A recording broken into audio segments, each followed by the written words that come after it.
Banyak di antara kita yang masih belum memahami bobotnya Allah Subhanahu wa taala. Allah ini teman-teman adalah pencipta yang menciptakan semuanya, semuanya yang dijangkau atau tidak dijangkau oleh mata kita di langit sana, di bumi ini, di kedalaman lautan.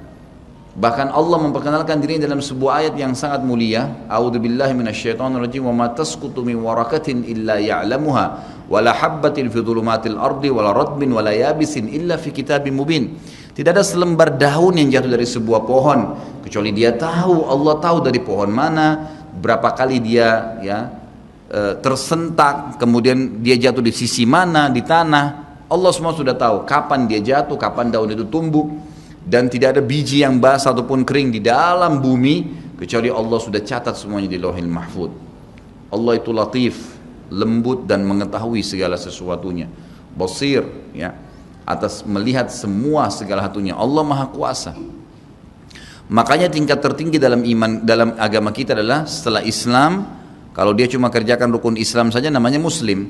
Tapi kalau dia gabung dengan rukun iman yang 6, sudah mengerjakan sholat, zakat, puasa Ramadan, haji, kemudian diikuti dengan ke-6 rukun iman, yakin Allah perintahkan, yakin malaikat sedang menyaksikan dan mencatatnya, yakin ini diturunkan dalam kitab Al-Quran, yakin ini diperintahkan pada Rasul Nabi Muhammad SAW, yakin dia akan terima balasannya pada hari kiamat, maka dia ikuti dengan rukun iman, dan ini takdir baik takdir buruk ada dicatatkan oleh Allah SWT, maka namanya mukmin. Tapi tingkat lebih tinggi lagi daripada itu, penggabungan antara rukun Islam, rukun iman, dan ada adab mengenal Allah, namanya ihsan. Ihsan itu apa kata Nabi SAW? An ta'budallaha ka'annaka tarah, fa in lam takun tarah fa innahu yarak. Engkau menyembah Allah seakan-akan engkau melihatnya, dan kalau kau tidak melihatnya, yakinlah dia sedang melihatmu. Selalu merasa dikontrol oleh Allah Subhanahu wa ta'ala. Kalau ada di antara Bapak Ibu yang bertanya pada saya, Ustaz, saya sudah coba khusyuk tapi tidak bisa, masih terasa kayak ada hambatan-hambatan, apa kira-kira sebabnya? Jawabannya cuma satu, Bapak Ibu masih memiliki dosa yang menghambat itu. Selama dosa masih ada, yakinlah tidak akan pernah bisa khusyuk, nggak bisa. Makin banyak dosa itu, makin berlipat-lipat, makin diulang-ulang setiap hari, maka makin jauh dari Allah Subhanahu wa ta'ala. Seperti orang yang tenggelam ke dalam lautan, belum keluar ke dasarnya, dia kemudian menelan lebih banyak air, maka makin tenggelam dan bisa meninggal dunia. Seperti itulah orang yang berbuat dosa. Maka berbanyak istighfar, seminggu, 2 minggu, sebulan. Sampai Abdullah bin Umar mengatakan radhiyallahu anhuma, ini sahabat Nabi ya, dikenal dengan sahibut ta'assi, orang yang sangat luar biasa dalam mengerjakan sunnah Nabi SAW. Hal yang kecil aja dikerjain sama dia. Sampai Abdullah bin Umar, saya pernah ceritakan kalau masih ingat kisahnya, bagaimana beliau memberhentikan 70 kafilah haji di zaman pada saat Nabi SAW sudah meninggal, di zaman pemerintahan ayahnya Umar bin Khattab radhiyallahu anhu ajma'in. Beliau pernah memberhentikan 70 kafilah haji, lalu kemudian beliau bilang, berhentilah di sini, tunggu sebentar dan lihat apa yang saya lakukan. Lalu Abdullah bin Umar jalan jauh sekali, orang semua lihat apa yang dia mau kerjakan nih orang. Ini ulamanya sahabat. Tiba di sebuah pohon, beliau kencing di pohon itu. Kemudian setelah kencing kembali lagi. Lalu Ka'ab bin Malik sahabat Nabi yang radhiyallahu anhu berkata, wahai Abdullah bin Umar, semoga Allah merahmati anda. Apakah anda memberhentikan kami 70 kafilah ini hanya untuk menyaksikan anda kencing di pohon itu? Jawabannya dengan sangat tegas, jelas, iya. Kenapa? Kata Ka'ab, karena saya waktu haji bersama Nabi SAW, Nabi pernah berhenti di sini, pernah kencing di situ. Jadi saya mau tunjukkan ini loh tempat kencingnya Nabi SAW. Saking luar biasanya Abdullah bin Umar dalam masalah ini. Beliau pernah berkata, teman-teman sekalian, padahal terkenal dengan sahibut ta'assi ya, tidak ada sunnah Nabi yang ditinggalkan, selalu dikerjakan. Beliau mengatakan, saya tahu atau saya pernah berbuat dosa, tapi beliau tidak sebutkan, saya pernah berbuat dosa, pelanggaran yang itu kecil di mata saya, mungkin sebuah pelanggaran kecil. Ternyata Allah Subhanahu wa ta'ala mengharamkan saya dari sholat subuh berjamaah sebulan. Jadi kalau ada orang di antara bapak-bapak yang sholat subuh kebablasan tidur, itu ada dosa. Beliau mengatakan bahkan karena dosa kecil itu sudah cukup sebulan saya terharamkan sholat subuh berjamaah. Ada di antara mereka yang mengatakan juga, di antara para sahabat dan ulama tabi'in, saya gabungkan perkataan-perkataan mereka, banyak di antara mereka yang mengatakan, dan hampir sama semuanya. Mereka mengatakan, kami tahu ya, atau saya mengetahui perubahan, ada dosa yang saya lakukan pada saat terjadi perubahan pada pasangan saya. Suaminya kah marah-marah, istrinya kah buat ulah, anaknya kah buat ulah, itu berarti permasalahan ada dalam diri dia. Mereka mengatakan, saya tahu ada kesalahan dosa yang saya kerjakan dengan Allah Azza wa Jal pada saat terjadi perubahan di pasangan hidup saya, anak-anak saya dan tunggangan saya. Kuda mau dinaikin jadi masalah. Kita mau starter mobil pagi, mati mesinnya. Ada saja masalah. Itu berarti ada kendala-kendala berhubungan dengan masalah dosa. Lihat bagaimana pekahnya mereka menjaga hubungan dengan Allah Azza wa Jal. Seseorang di antara mereka seperti hadis Nabi SAW yang berbunyi, orang mukmin kalau berbuat dosa kecil saja, maka dia akan melihat seperti sebuah gunung yang berat di punggungnya. Sementara orang munafik kalau dia berbuat dosa besar, dia hanya melihat seperti seekor lalat yang hinggap di hidungnya lalu diusir seperti ini. Kiat teman-teman sekalian untuk dekat dengan Allah Subhanahu wa taala adalah kata kuncinya paksakan ibadah dan paksakan tinggalkan dosa. Harus dipaksa. Harus kita paksa jiwa kita ini. Cambuk jiwa itu, cambuk dengan ilmu dan keimanan. Mulai sekarang saya mau on time sholat di masjid, tidak mau ketinggalan. Apapun konsekuensinya, paksain. Sesuatu kalau sudah dipaksakan dan menjadi sebuah kebiasaan akan enak dikerjakan. Otomatis. Tapi kalau kita kendor, sesekali saja dikerjakan, maka akan luluh seperti biasa umumnya. Begitu pula dengan dosa. Paksain diri untuk tinggalkan. Lihat yang haram, turunkan pandangan. Mau beli sesuatu, tahan tangan itu supaya tidak beli. Paksa. Nggak ada masalah kok. Tangan kita nggak putus kalau kita nggak beli DVD film yang tidak benar misalnya. Nggak masalah kok. Kuping kita nggak copot kalau kita nggak dengar musik misalnya. Alihkan ke Al-Quran. Setan goda, lawan. Jangan terus-menerus kendor imannya seperti kerupuk. Sedikit diramas sudah hancur. Ini jangan. Sampai kapan Bapak Ibu mau terus berlale-lale dalam jauh dari Allah SWT? Sementara iman itu levelnya sangat jauh. Makin kental maka makin terus, sampai para ulama mengatakan kenikmatan iman akan terus dirasakan oleh seorang hamba selama dia terus mendeteksi dirinya dan juga dia berusaha bermuhasabah setiap detiknya. Ini sudah ketaatan bukan? Ini sudah ketaatan bukan? Ada kemaksiatan ditolak sama dia. Harus begitu. Dan harus kita mulai dengan diri kita sendiri dengan cara memaksanya. Gak bisa enggak. Kita kalau nggak paksa nggak mungkin. Harus Bapak Ibu sekalian. Orang lain telepon nanti kita atau lihat perubahan, kamu alimnya, ingat. Majelis ilmu seperti ini Bapak Ibu sekalian. Saya sering ulangi kalimat ini. Saya nggak datang jauh-jauh dari rumah saya ke sini untuk menghibur Bapak Ibu cerita dongeng atau hibur Bapak Ibu dulu sini sejam 2 jam. Ini bukan. Ini kita sedang bahas wahyu. Wahyu ini penyampaian dari Tuhan, Allah pencipta langit dan bumi untuk membawa pada perubahan. Kalau Anda hadir di majelis ilmu dan Anda pulang setelahnya terasa, ya kenapa ya saya kayak merasa ada beban nih, kayak saya merasa bersalah, kadang-kadang kita menangis. Itu semua peringatan dari Allah Subhanahu wa taala. Ambil, oh ini berarti kebaikan. Itu kebaikan. Karena Allah mau dengan perasaan itu kita berubah. Ada perasaan untuk berbuat dosa jadi takut karena sudah hadir di pengajian, itu tanda keimanan. Termotivasi untuk mengerjakan ibadah, hadir lagi di majelis, iya. Begitu teman-teman lihat kamu alim ya sekarang, iya alhamdulillah, saya sangat bersyukur sama Allah. Jangan malu ucapin itu. Alhamdulillah saya berubah, saya merasa luar biasa, saya bersyukur sama Allah karena Allah masih bisa berikan keselamatan saya sebelum saya meninggal. Mudah-mudahan kamu juga bisa rasainnya keimanan saya. Motivasi dia supaya dia mau ikut. Ini enggak. Kamu sekarang alim ya, masa pakai jilbab begitu? Kenapa kamu pelihara jenggot? Masa azan harus selalu ke masjid? Kemarin, oh iya ya, udah sini aja sholat sama saya. Kendor, sholat di rumah. Kendor, ganti lagi kembali jilbabnya jilbab gaul dan seterusnya. Ini sampai kapan kita mau tergoda nih kira-kira? Waktu terus berjalan. Ingat, setiap peluang ibadah, Bapak Ibu sekalian ingat, Allah peringatkan Anda dan saya seperti cuma ini, penyampaian. Dan kita yang mengubah diri kita. Tidak mungkin saya mengontrol Anda satu-satu di rumah Anda, atau tidak mungkin Allah Subhanahu wa taala menurunkan tangan dari langit. Tetapi Allah Subhanahu wa taala memberikan kepada kita penyampaian dan berikan hati nurani untuk bisa menyentuh hati nurani kita agar kita melakukan, ya, mengerjakannya. Harusnya begitu. Jangan pernah malu untuk berubah menjadi orang lebih baik. Yang malu itu kalau kita menjadi orang lebih buruk. Ingat, peluang-peluang ibadah yang Anda sudah sia-siakan, wallahi Bapak Ibu sekalian, demi Allah Anda akan sesali nanti. Di hari kiamat nyesal, ya Allah, kenapa dulu saya nggak puasa Senin itu ya? Nyesal, ya Allah, kenapa dulu saya nggak sholat tahiyat masjid ya? Saya malah duduk di depan masjid cuma ngobrol-ngobrol. Ya Allah, kenapa dulu saya nggak maksimal bacanya cuma surah pendek ya? Kenapa nggak surah panjang ya? Ini ibadah saja bisa kita sesalin, apalagi kalau dosa, malah lebih parah itu.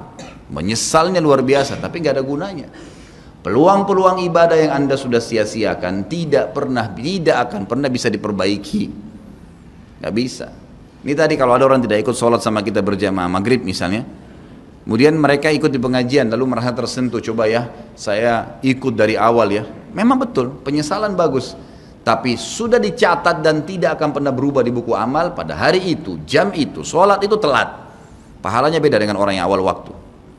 Apa yang membuat dia telat? Ya dia sendiri, konsekuensinya. Jangan gitu. Makanya motivasi Nabi SAW sangat banyak untuk mengerjakan sholat di awal waktunya, motivasi untuk di saf pertama, motivasi untuk tidak ketinggalan takbiratul ihram pertama imam. Semuanya itu untuk menjaga hubungan dengan Allah Azza wa Jalla. Jadi untuk dekat dengan Allah harus memaksakan diri dalam ibadah dan harus memaksakan diri untuk meninggalkan dosa. Bagaimana tangganya untuk sampai ke sana? Ilmu, majlis ilmu. Hadir di majelis ilmu seperti ini Bapak Ibu sekalian, saya bukan mengatakan karena saya menyampaikan, siapa saja di antara teman-teman dai yang sampaikan, semoga Allah ikhlaskan niat kita semua, itu harus dihadiri, harus. Hadiri majelis ilmu akan mengubah kita. Kalau tidak, dengar, bawa Walkman, bawa headset, bisa dengar di HP kita. Sekarang bisa daripada kita nonton, orang banyak habisin pulsanya hanya nonton YouTube hal-hal yang tidak ada manfaatnya. Nonton ceramah tuh, dengarin. Sambil belanja, sambil macet di jalan, pasang headset di kuping, kemudian kita dengarin ceramah-ceramah itu. Tambah ilmu dengan ilmu, tidak ada kata cukup. Kata para ulama salaf, ilmu itu, ilmu syar'i yang merupakan tangga membawa kita kepada hubungan dengan Allah yang sangat baik, karena dengan keimanan akan muncul, iman akan muncul dengan ilmu itu, ya dia akan memberikan setengah hidupnya dengan cara kita membayar dia dengan seluruh hidup kita. Nggak bisa. Seminggu sekali itu nggak cukup. Apalagi ada orang sebulan sekali, apalagi ada orang cuman kalau lagi ada waktu lowong, ini nggak bisa. Kita sibuk Bapak Ibu sekalian memberikan makan tubuh kita. Makan makanan, minum macam-macam variasi, betul untuk fisiknya sehat. Tapi ruhnya kurus, kerempeng, sakit. Itu luar biasa. Tapi kalau kita balik, fisik kita yang biasa, cukup kenyang sudah. Tapi ruh kita berikan kesehatan yang luar biasa. Orang kalau ruhnya yang sehat Bapak Ibu sekalian, semuanya jadi kecil buat dia. Julaibib radhiyallahu anhu sahabat Nabi itu, saking kecilnya badannya itu sampai diangkat oleh Nabi SAW dengan satu telapak tangan karena kecilnya badannya. Tapi di perang ya Uhud dia bisa membunuh 7 orang kafir. Tidak ada hubungannya dengan kecil badannya, tapi ruhnya kuat, besar. Waktu Nabi SAW balik dari perang Uhud dan terkalahkan oleh orang-orang kafir Quraisy dengan hikmah Allah Subhanahu wa taala, semua sahabat waktu itu mati syahid 70 orang di Uhud, sisa 630 orang bersama Nabi SAW, semuanya terluka, dan minimal luka sahabat waktu itu minimal 7 luka, sabetan pedang, hantaman tombak, sobekan, pokoknya luka semua sahabat. Sampai ada sahabat sudah nggak bisa jalan karena kakinya sobek, punggungnya sobek, dinaikin di kuda, tiba di rumah tinggal dibaringin.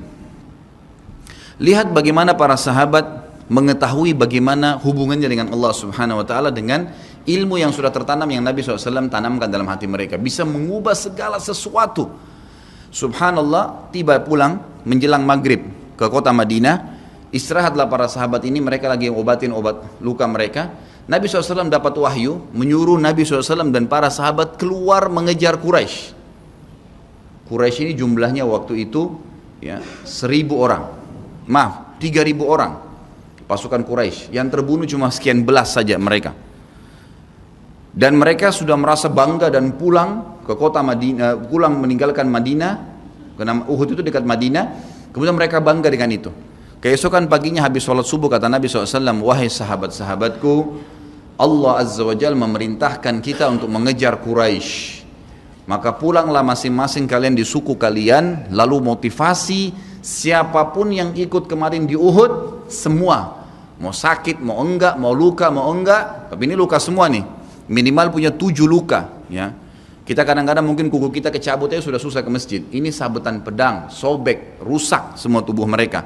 Dikatakan dalam riwayat sampai para sahabat ada yang tidak bisa ngomong karena sudah kesakitan yang luar biasa. Kata Nabi SAW, semua yang ikut di Uhud kemarin keluar lagi. 630 orang semua harus keluar. Bagaimana caranya? Pokoknya ngumpul keluar, perintah Allah. Coba bayangin, kita kadang-kadang habis olahraga saja capek, diajak keluar sama istri atau diajak keluar sama suami, kita sudah nggak mau keluar. Capek biasa olahraga. Atau mungkin penat, capek duduk di kantor mau istirahat. Ini habis perang, badannya disabet-sabet, diajak berperang lagi nih. Apa yang terjadi teman-teman sekalian? Pulanglah pimpinan-pimpinan suku sahabat ini, dimulai dengan Sa'ad bin Mu'adz radhiyallahu anhu, sahabat Nabi yang mulia. Luar biasa ini. Orang ini pada saat meninggal, kata Nabi SAW, goncang arsy-Nya Allah dengan meninggalnya Sa'ad. Saat pulang ke kaumnya lalu berkata, wahai kaumku, sesungguhnya Nabi SAW menyuruh kalian untuk kembali menyerang Quraisy. Pada saat itu mereka lagi kumpul saling ngobatin luka, dan di depan mereka yang saling ngobatin luka itu adalah Usaid bin Khudair, sahabat Nabi yang mulia. Ini sahabat Nabi yang satu dari Aus ini, kalau membaca Al-Quran malaikat turun dari langit dengarin bacaannya. Luar biasa. Lagi ngobatin lukanya sambil dia berkata, waktu dikatakan Nabi SAW menyuruh kalian mengejar Quraisy, kata Usaid bin Khudair lagi ngobatin lukanya, sami'na wa ata'na, kami dengar dan kami patuh, ditinggalin lukanya. Lalu seluruh suku itu saling nopang satu sama yang lain, mendatangi masjid Nabi SAW untuk ikut berperang lagi. Nggak ada satupun yang tinggal. Ada yang luar biasa, saya terus terang nangis waktu dengar kisah itu, luar biasa. Dua orang anak muda Ansar, saya setiap kenang kisah ini selalu nangis, nggak bisa tahan karena luar biasa. Anak dua orang ini belasan tahun umurnya, dan dua-duanya nggak bisa jalan, Bapak Ibu sekalian, nggak bisa jalan. Luar biasa. Sudah sobek kakinya, sobek punggungnya, bahkan dikatakan di bagian leher ada irisan, di bagian lehernya ada irisan, gitu kan. Kesakitan. Dua-dua ini diturunkan dari kuda, ditidurkan, adik kakak nih. Tapi saya tidak ingat, namanya tidak disebutkan dalam kisah, tapi ini kisah luar biasa. Dan kemarin kebetulan Imam Masjid Haram atau saya lagi umrah nyebutin kisah itu juga. Hampir satu masjid orang menangis mendengarkan kisahnya. Dia mengatakan, waktu sampai ke telinga adik kakak ini umurnya belasan tahun ya, di bawah 20 tahun. Kalau Nabi SAW memanggil seluruh yang hadir di Uhud untuk kembali berperang. Ini mereka nggak bisa jalan nih. Si kakak bilang sama adiknya, kita nggak bisa tinggal di sini nih. Rasulullah SAW sudah memanggil kita untuk menjawab panggilan Allah. Kata adiknya, bagaimana caranya kita merangkak? Bagaimana caranya kita ke sana? Nggak ada yang bisa nopang. Ini berdua lagi sakit. Mereka cuma tinggal sama ibunya. Lalu berkata si kakak, sekali saya seret kamu, sekali kamu seret saya. Mereka saling seret satu sama yang lain, Bapak Ibu sekalian, sampai di hadapan masjid Nabi SAW. Lihat bagaimana iman mereka kepada Allah Subhanahu Wa Taala, luar biasa. Dan ini tidak bisa kecuali kalau dipaksakan. Kalau tidak dipaksakan nggak bisa. Semoga Allah Subhanahu Wa Taala jadikan kita orang yang selalu memaksakan diri untuk ibadah.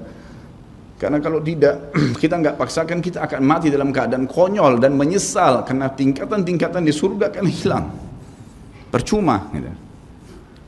Baik, saya bacakan pasal kedua. Adab terhadap Allah Subhanahu wa taala. Seorang muslim hendaknya melihat segala sesuatu yang telah diberikan Allah kepadanya dengan tiada terhingga, yakni berupa kenikmatan yang tak terhitung. Terlindungnya dia pada saat menempel di dalam rahim ibunya ketika berupa nutfah atau air mani, menentukan perjalanan hidupnya hingga hari bertemu dengan Rabb-nya Allah Azza wa Jal. Hendaknya ia bersyukur kepada Allah atas nikmat itu dengan lisannya, yakni memuji dan menyanjung Allah secara semestinya. Juga bersyukur kepada Allah dengan anggota badan dengan cara menggunakannya di dalam ketaatan kepada Allah Subhanahu wa taala. Karena mengingkari nikmat, tidak mengakui kelebihan yang diberikan Allah, mengingkarinya beserta kebaikannya bukanlah termasuk adab kepada Allah. Sebagaimana Allah berfirman dalam surah An-Nahl ayat 53, A'udzubillahi minasyaitonirrajim. Wa ma bikum min ni'matin faminallah. Dan apa saja nikmat yang ada padamu maka itu dari Allah datangnya. Dalam surah An-Nahl ayat 18 Allah berfirman, A'udzubillahi minasyaitonirrajim, wa in ta'uddu ni'matallahi la tuhsuha.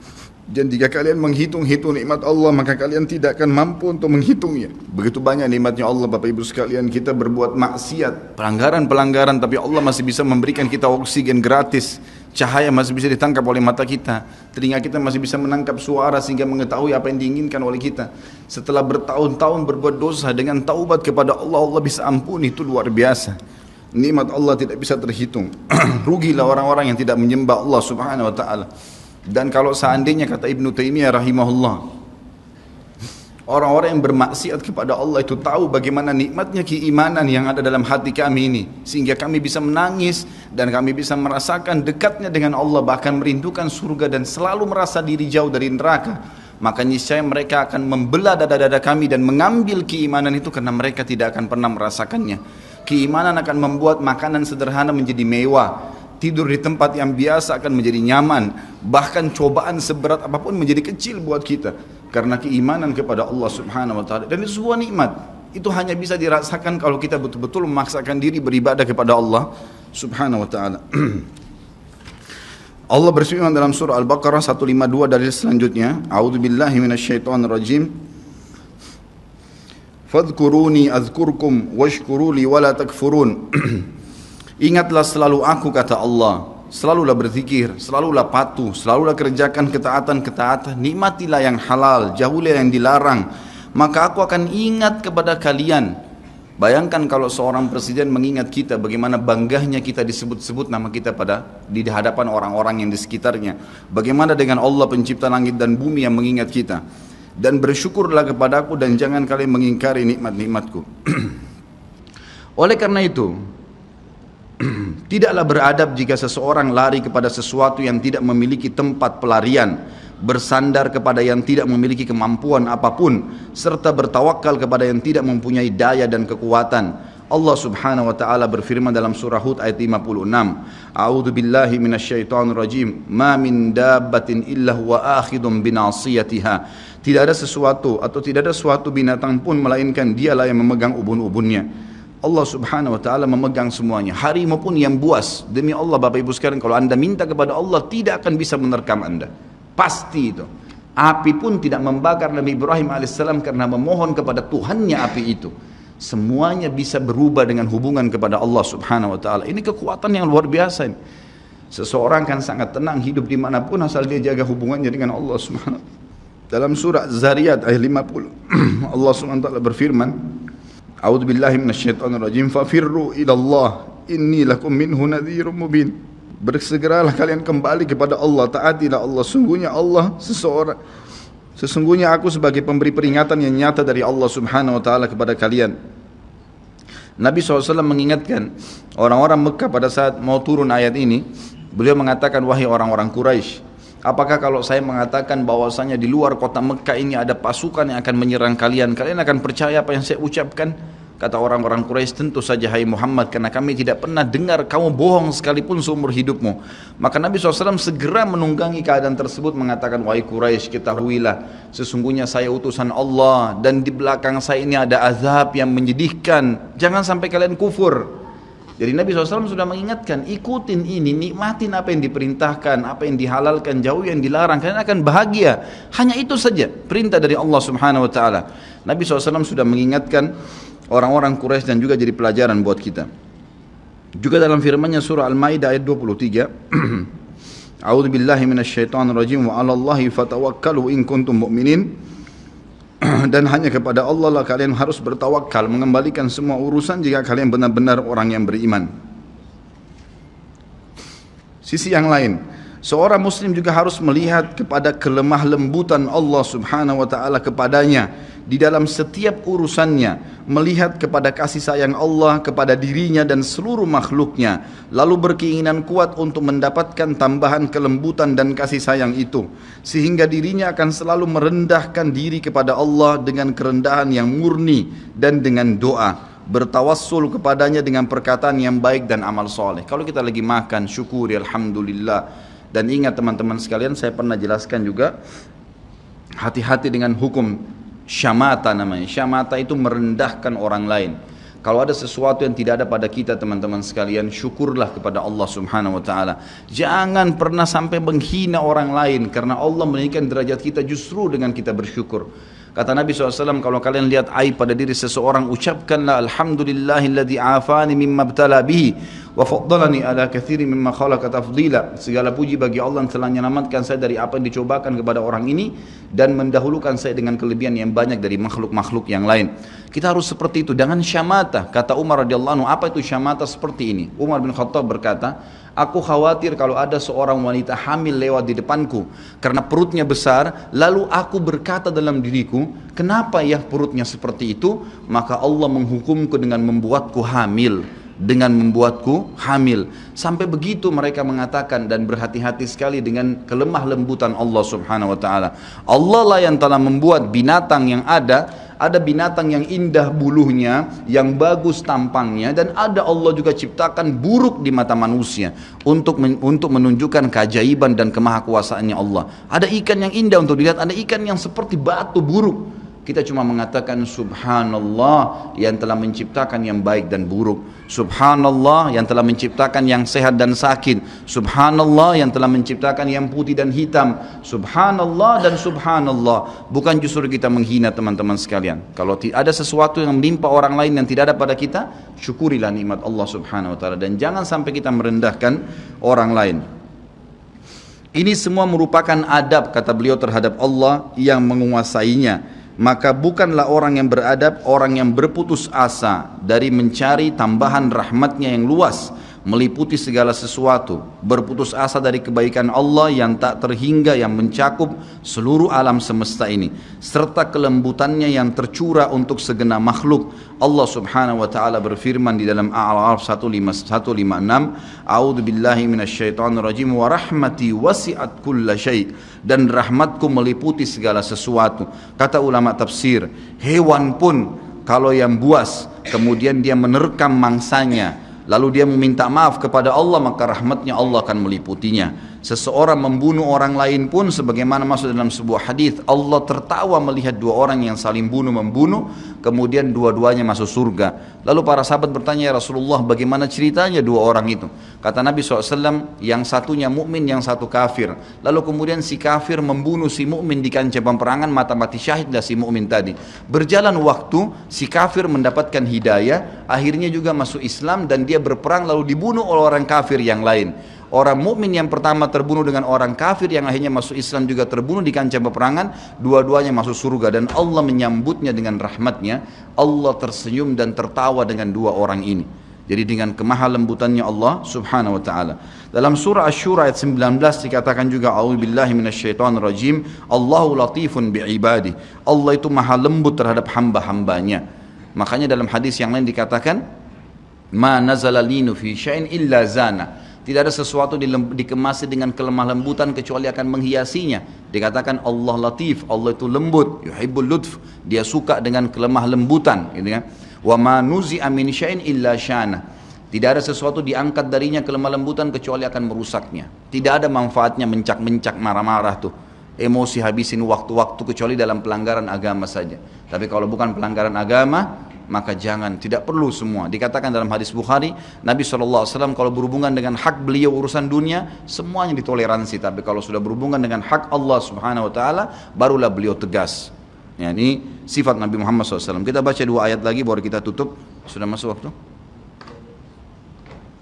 Surah Yusuf ayat 87, A'udzu billahi minasyaitonir rajim, la tai'asu mir rauhillah. Janganlah kalian putus asa dari rahmat Allah. Sebagaimana hadis tentang orang yang membunuh 99 jiwa, kemudian dia datang kepada seseorang abid, orang ibadah tapi tidak punya ilmu. Apakah Allah masih akan ampuni saya? Dia mengatakan tidak mungkin. Kamu membunuh 99 jiwa. Lalu kemudian dia membunuh orang itu, kata Nabi SAW, digenapkan 100. Kemudian dia menemui seorang yang alim, lalu dia bertanya, apakah Allah masih ampuni saya dengan 100 orang yang sudah saya bunuh? Maka kata Nabi, kata orang tersebut, tentu saja Allah rahmatnya telah meliputi segala satunya. Allah akan terima taubatmu. Maka dia bertaubat. Pada saat dia bertaubat orang tersebut kepada Allah SWT, lalu dia mau pulang setelah bertaubat, lalu dia meninggal tengah jalan. Kata Nabi SAW, Allah mengutus dua malaikat, satu malaikat rahmah, satu malaikat azab. Malaikat rahmah akan membawa ruhnya yang memperlihatkan taman dari taman surga, dan malaikat azab memperlihatkan lubang dari lubang neraka. Maka datanglah malaikat yang ketiga menghakimi di antara keduanya, lalu kemudian malaikat ini mengatakan, yang datang ketiga yang menghakimi dua malaikat yang sedang memperebutkan orang yang tadi baru taubat ini, ukurlah jejak kakinya. Maka diukur, ternyata jalan menuju ke tempat taubatnya itu lebih satu jengkal kaki, ya, satu jengkal kaki saja. Maka dengan itu Allah masukkan dia ke dalam surga. 100 jiwa sudah dibunuh, teman-teman sekalian. Ini bukan main-main. Dosa yang sangat besar, tapi rahmat Allah sangat luas.